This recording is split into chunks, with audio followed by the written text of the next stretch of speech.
आपका बैंक बदलने वाला है। कोरोना वायरस महामारी के कारण पूरे देश में लॉकडाउन के बावजूद 10 सरकारी बैंकों के विलय का काम पटरी पर है।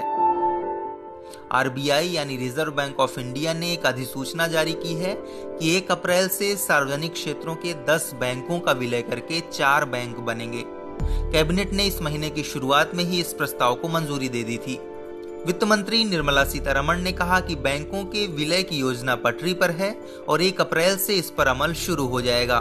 इस वीडियो में हम आपको बताएंगे कि कौन कौन से बैंकों का किसमें विलय होगा। इसके अलावा आपके ऊपर इस विलय का क्या असर पड़ेगा। ओरिएंटल बैंक ऑफ कॉमर्स और यूनाइटेड बैंक ऑफ इंडिया का विलय पंजाब नेशनल बैंक में हो जाएगा। सिंडिकेट बैंक का विलय केनरा बैंक में हो जाएगा। आंध्र बैंक और कॉरपोरेशन बैंक का विलय यूनियन बैंक ऑफ इंडिया के रूप में हो जाएगा, जबकि इलाहाबाद बैंक का विलय इंडियन बैंक में हो जाएगा।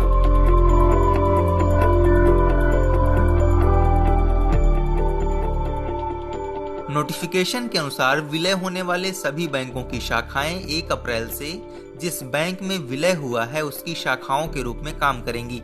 इस विलय के बाद भारत देश में 7 बड़े आकार के बैंक होंगे जिनका कारोबार 8 लाख करोड़ रुपए से भी ज्यादा होगा। विलय के बाद देश में 7 बड़े बैंक, 5 छोटे बैंक रह जाएंगे।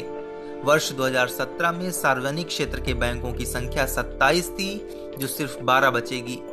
यहाँ आपको बता दें कि बैंक एम्प्लॉय यूनियंस और एसोसिएशंस ने इस विलय को विलंबित करने के लिए जीरतोड़ कोशिशें की, क्योंकि यह लॉकडाउन के समय हो रहा है। उन्होंने कहा कि जनधन योजना अकाउंट होल्डर्स को सरकारी फायदे का वितरण एक अतिरिक्त चुनौती है। ऐसे में बैंकों के विलय का काम बेहद मुश्किल भरा होगा।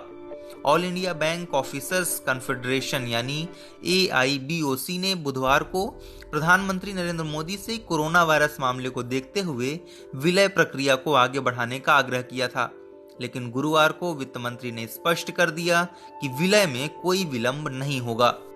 आइए अब जानते हैं कि इस कदम के क्या फायदा होने की उम्मीदें हैं। यूनियन बैंक ऑफ इंडिया यानी UBI को उम्मीद है कि प्रस्तावित विलय से उसे 2500 करोड़ रुपए का लाभ होगा। UBI में आंध्रा बैंक और कॉरपोरेशन बैंक का विलय कर एक बैंक बनाया जा रहा है। यूनियन बैंक ऑफ इंडिया के प्रबंध निदेशक और मुख्य कार्यपालक अधिकारी राजकिरण राय ने कहा कि इस विलय प्रक्रिया से आंध्रा बैंक और कॉरपोरेशन बैंक के ग्राहकों और कर्मचारियों को कोई समस्या नहीं होगी। बैंक के विलय की योजना सबसे पहले दिसंबर 2018 में पेश की गई थी, जब RBI ने कहा था कि अगर सरकारी बैंकों के विलय से बने बैंक इच्छित परिणाम हासिल कर लेते हैं तो भारत के भी कुछ बैंक वैश्विक स्तर के बैंकों में शामिल हो सकते हैं। बैंक मामलों के सचिव देवाशीष पांडा ने कहा कि विलय प्रक्रिया पटरी पर है। उन्होंने उम्मीद जताई कि बैंक क्षेत्र कोरोना महामारी की चुनौती से पार पा लेगा। इस वीडियो में सिर्फ इतना ही। आपको ये वीडियो कैसा लगा हमें कमेंट करके बताइए। साथ ही ऐसी ही देश और दुनिया की ताज़ा तरीन अपडेट्स के लिए बने रहिए लोकमत न्यूज़ के साथ। अगर आप ये वीडियो YouTube पर देख रहे हैं तो हमारा चैनल सब्सक्राइब कर लीजिए और अगर Facebook पर देख रहे हैं तो हमारे पेज को लाइक कर दीजिए।